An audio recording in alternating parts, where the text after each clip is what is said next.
don't even like everybody. So why are we caring about if other people like you or not, right? Hey YouTube, welcome back to my channel. So as you can see by the title, today we're going to be talking about some of the shit that I'm leaving in 2025. But I'm actually going to give y'all just 4 things. I did write out a long list, but I'm just like, girl, we don't got all day, okay? Merry Christmas to everybody and Happy New Year to everybody. I'm so thankful for y'all being here on my journey. I really appreciate every last one of y'all so much. And I'm really wishing everybody elevation, growth, prosperity, peace, and success, and happiness, love, whatever you want, all of your heart desires. I'm praying and wishing that for you, because why not? But again, I love each and every one of y'all. Thank y'all so much for y'all's constant support. Happy New Year, Merry Christmas, Happy Holidays, whatever you celebrate. If you find value from this video or you like it, please leave a like or a comment down below. It really helps my channel out a lot, and it helps me to know that you like videos like these. And make sure that y'all go ahead and follow me down below on Instagram on the screen below, and we're gonna get right into it. So one of the things that I'm leaving in 2025 is being accessible. Everybody is not entitled to your energy and your time and your attention or even your presence. People are not entitled to that. No matter what they say, no matter what their position is in your life, no matter how they feel things should go, nobody is entitled to you in any aspect at all. And me personally, the fact that I know that everybody does not deserve my energy is the reason why I'm no longer giving it for free. You literally have to work for it. And I don't mean work for it in the sense where you have to like go over and beyond and like do all these flashy things, but it's like you have to understand that with a person like me, it's not going to be easy. I'm not going to intentionally make it hard for you, but it's not going to be easy, and I'm not going to make it easier for you. It's either you think the work is worth it or not, and whether or not you feel like it is or not doesn't make me change who I am or how I feel about myself either. It's the same thing, like say somebody is selling a course for like $1,000, right? Just because there's somebody who's not willing to pay the $1,000, or there's somebody who doesn't have the $1,000, doesn't mean that that person's going to change their price just so that one person can be able to pay for it. Either you're going to be able to pay for it or not, because the worth is its worth.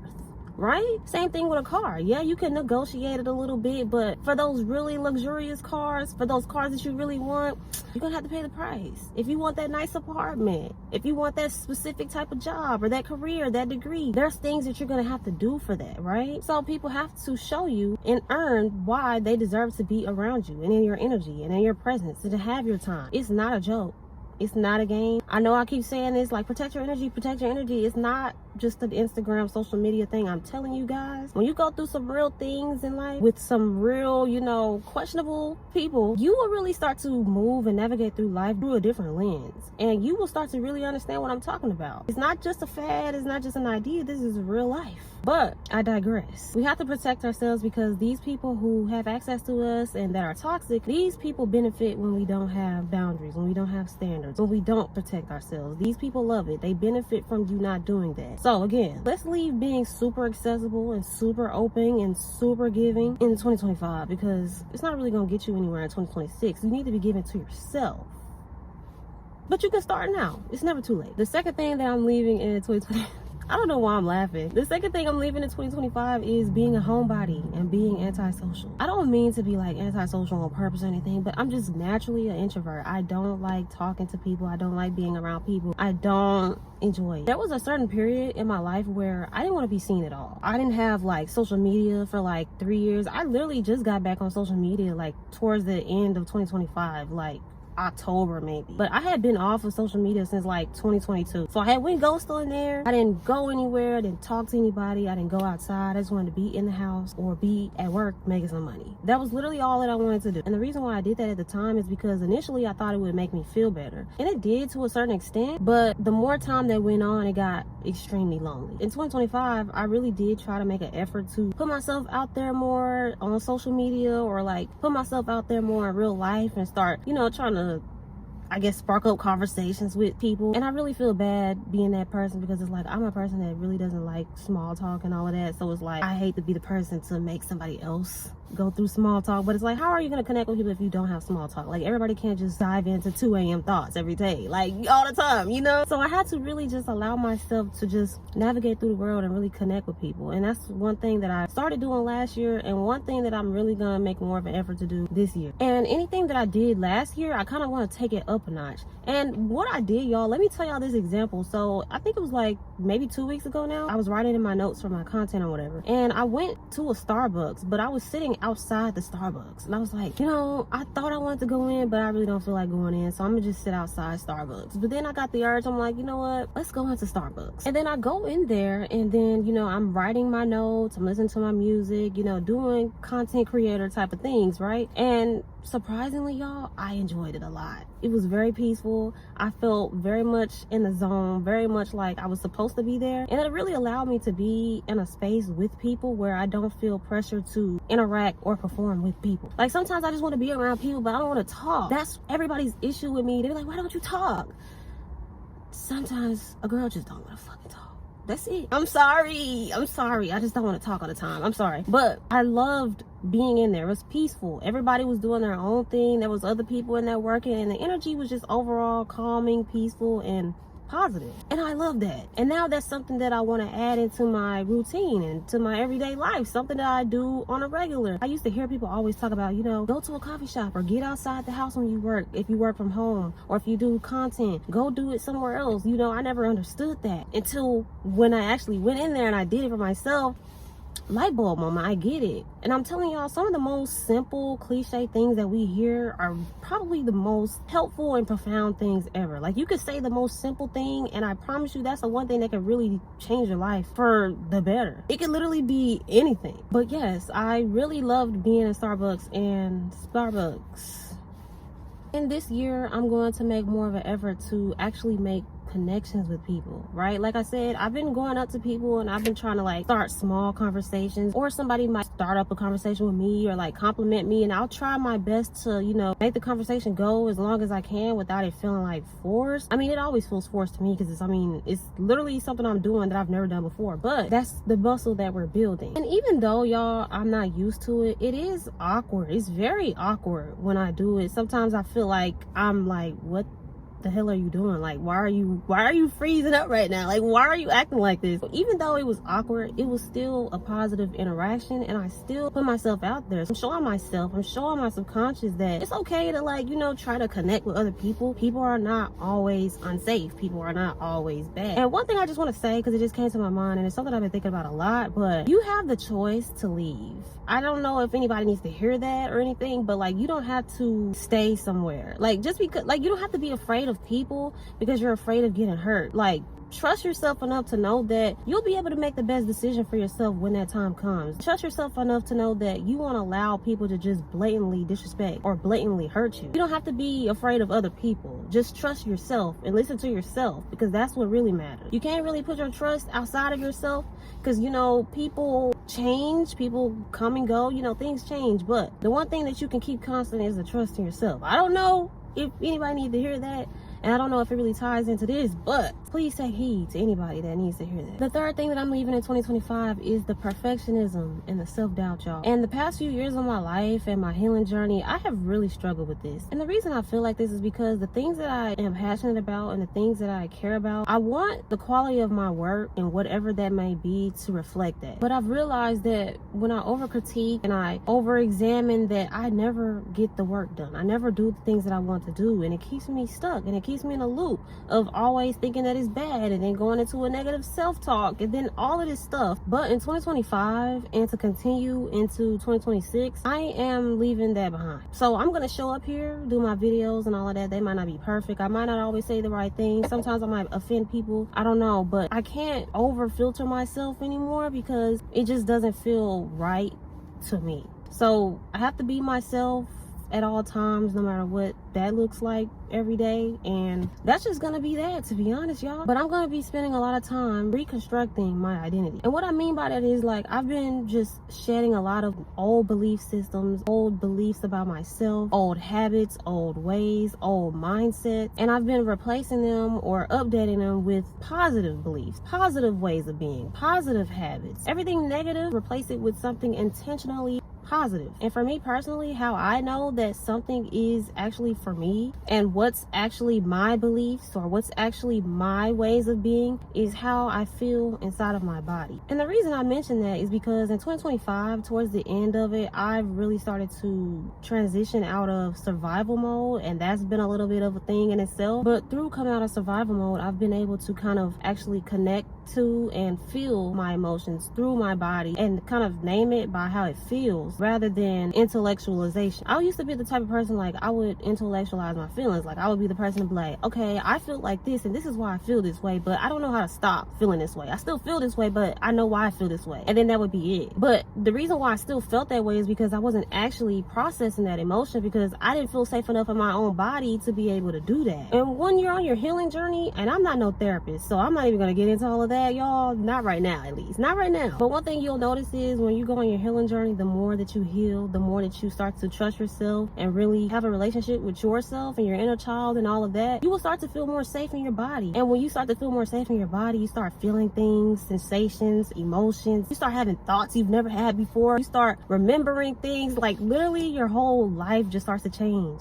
And you can really shift through what's actually yourself, what's actually a part of your identity versus what you've been conditioned to have, or like what somebody else said that you should be. And I can give you an example of like what I was talking about initially with just shedding your beliefs and kind of how to tell like what's yours and what's not. For example, for me, I used to feel so unworthy of success and the things that I want because I'm like, I'm not perfect in whatever way that this thing needs me to be. And I've done a lot of work to not only show myself that I'm worthy of the things that I want, but to also really believe that I'm worthy of the things that I want. So now when the feeling comes up of you're unworthy for this thing or you don't deserve that, I can observe that feeling and understand it for what it is and understand kind of like why it's here. But that feeling doesn't stick. I don't feel like that. Like that doesn't feel like me anymore. Like I don't feel like I'm unworthy of success. I feel like I do deserve it, you know? I'm a little inconsistent, but you know, I try my best. But the reason that feeling isn't there is because I've done the work of deconstructing that belief system and disconnecting that from my identity. And speaking of identity, we have to understand that our thoughts are not our identity. Who we are is. And like I said before, you know, like when you say those little simple, short, profound things, like literally, I'm not my thoughts. Just because my thoughts might say I'm unworthy or I'm not enough or whatever the case may be does not mean that is the reality. Especially if I'm doing the work to show my subconscious that that's not true anymore. And what's really been helping me with doubt and perfectionism is embodiment. Just literally being and literally just vibing. Like when people ask me like, hey, you know, where you plan to be in 5 years? You know, I'm just trying to do today. You feel me? Like, I'm just trying to, you know, I'm just trying to figure things out. I'm just vibing. Just vibe, twin. Like, just vibe. Just going through life on, I guess, carefree mode, you know? Because I've noticed that a lot of what I do is perceived by other people to be kind of like careless or like reckless or like I don't care about consequences and stuff like that. The whole time, I'm just living from a liberated space, at least mentally, right? I don't really feel the tension and the constraints from literally everything outside of my control because I'm only in control of like what's going on in my inner world and what's going on with me personally. And it's not even in a self-centered way, but it's just like, what is worrying about other things gonna do for me, you know? But regardless, sometimes your behavior can be seen as careless or confusing because these people are not like you and these people are not you, so they're never going to get it. And my thing is like, if you're finding my behavior confusing, that means you're watching too much, a little bit too closely, okay? That means you're paying attention to the filler episodes of my everyday life because things don't happen overnight. Because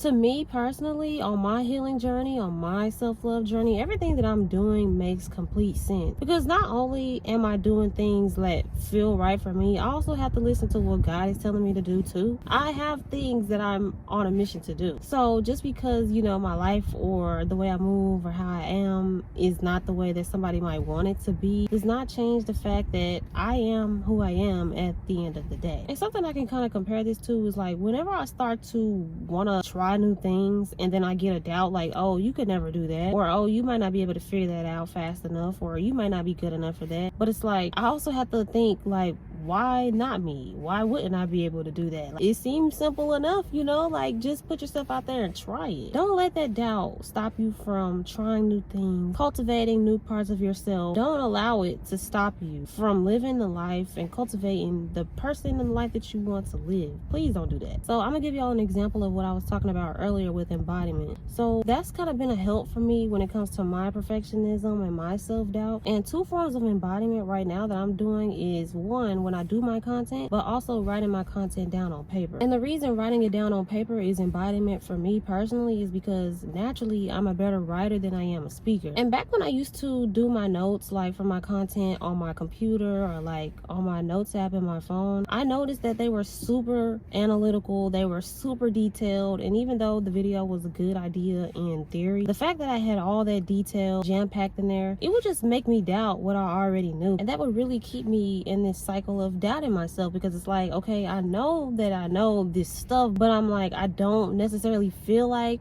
I'm qualified to present this information. And I honestly think that was for good reason. And I think there was a reason why I was always doubting myself in that moment, because even though what I knew was true and I was putting my best foot forward in my notes then didn't truly feel like me. And not that it wasn't, it just didn't feel like that's how I was supposed to be presenting it, you know? And when I switched to actually writing it down on paper, it's so much better, because it's helping me embody my thoughts and my feelings and my emotions and what it is that I want to say clearly on paper. Because how my brain works, when I write, it's like straight brain to paper. When I have to talk, it's like my brain knows what it wants to say, but then my mouth literally cannot come up with the words. I don't know how that works, but when I write on paper, it's like I just get in the zone and I start flowing. And the reason that I'm flowing is because, one, it's something that feels good to me naturally, and two, because I'm just being in that moment. There's no pressure to perform what I want to say. I don't have to write like somebody's gonna read it. I'm not gonna have to perform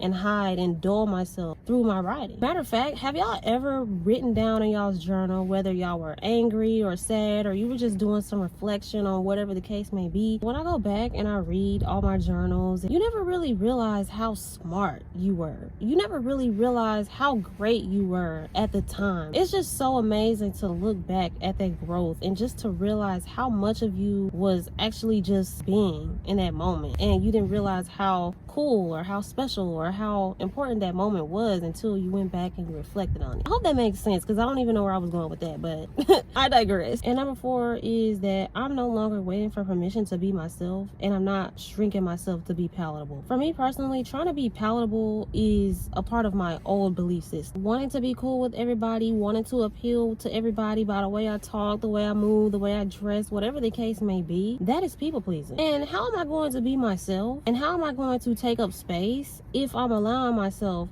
to people please? People pleasing is shrinking yourself. You have to realize that you are never going to be for everybody. I know that I'm not going to be for everybody, and I think I'm pretty cool, but that's just my opinion though. But we have to be okay with people not liking us. We have to be okay with not being everybody's type. We have to be okay with not being the perfect friend for everybody, the perfect family member, the perfect this or the perfect that. We're not for everybody. Everybody is not the same. You don't even like everybody. So why are we caring about if other people like you or not, right? I can use myself for an example. Ever since, I guess, back in August when I felt that first shift in my content or whatever, I kind of felt that I was gonna maybe lose more subscribers just because of the direction I was kind of moving into. And that's been true. I've been losing a lot more subscribers than I've gained. And initially, I thought that that was kind of a bad thing, because it's like, what did I do? Like, what did I say? Like, why are y'all leaving? But in reality, I didn't do anything but start slowly integrating more authentic parts of myself into my content. And in whatever way they may have been offensive to somebody, that's okay, because I have to start being myself. That might not be for everybody, and that's cool. And the intentional positivity that I've been giving myself is that it's not a bad thing that people are leaving because they don't, I guess, vibe with me no more. It's a good thing, because now it's making more space and more room for the people that actually vibe with me, the people that actually want to be here, the people that are actually for me. It makes more room for that. It's the same thing like when you're trying to elevate and grow in your life. You can't take everybody with you. You're gonna have to leave some people behind. It's the same thing. Sometimes you don't always have to fall out just because y'all got into it. Sometimes people just grow in different directions. We grow apart, and that's a part of life, and that's okay. And no hard feelings, you know. But I can't not be me because you don't like me. Don't stop being yourself because you want somebody else to like you.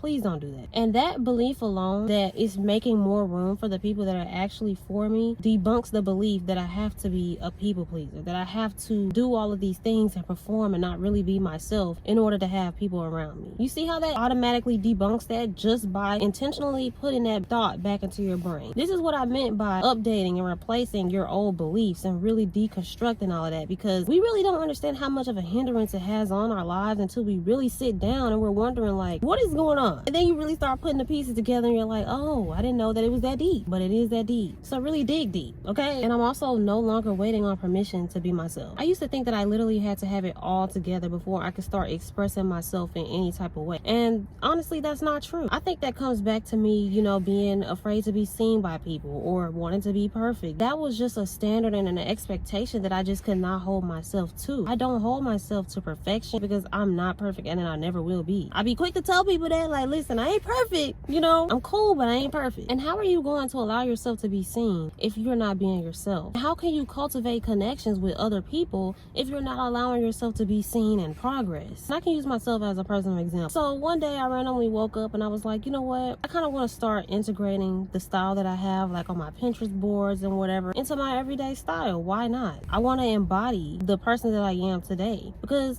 I don't feel like the new me in my old clothes. Respectfully. Like, I want to embody the person that I feel like on the inside. So what would she do? So she went to the mall and I bought a couple of things, and I haven't stopped wearing those things since. And I wonder why that is. Because of how I felt wearing it, because it was something that I actually wanted and something that I actually loved. I feel confident, I feel cool, and that's what matters to me. Being yourself is showing up 100% yourself with your personality, with your interests, with the way that you dress, the way that you express yourself, the way that you talk. You don't need permission to allow these things to grow and to take up space. They all can exist at the same time. And what I've noticed is that these things that I've bought bring a lot of attention, and it makes me nervous because there's a lot of people like looking and trying to like analyze, and I'm actually showing parts of who I am and putting it out there. It makes me nervous, but I would rather be nervous than be unhappy because I don't want to express myself because I'm too worried about what another person thinks, or I'm too worried about these people that are going to be staring at me for 30 seconds and then I'll never see them again for the rest of my life. And please, y'all, stop staring at people for 30 seconds. There's no reason why it should feel like a Nintendo Wii Sport because I'm trying to act like I don't see you staring at me. Please. But once I've started expressing myself in all types of different ways, like I told y'all last video, I learned that I like to write music, so I've been expressing myself through that. I express myself through dance, through music, through fashion, through content. There's so many ways to express yourself, and whatever feels natural and right to you, that's what matters. Do what feels best for you, and don't care about other people's opinion. Who are they?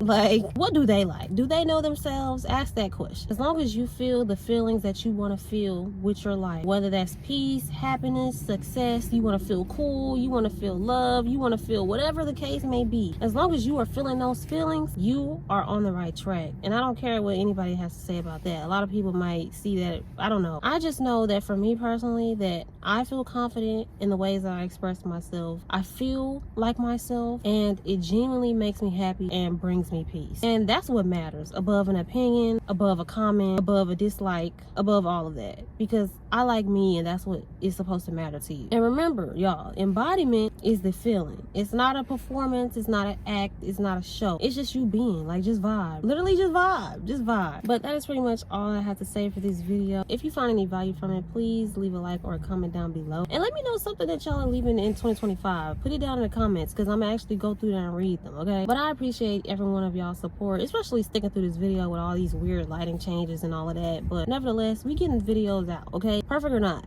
okay? In 2026, we're locked in, and make sure that you lock in too, whatever that looks like for you. I love each and every one of y'all. I appreciate y'all's support. Go ahead and follow me on Instagram right down here below on the screen, and I will see y'all in my next video.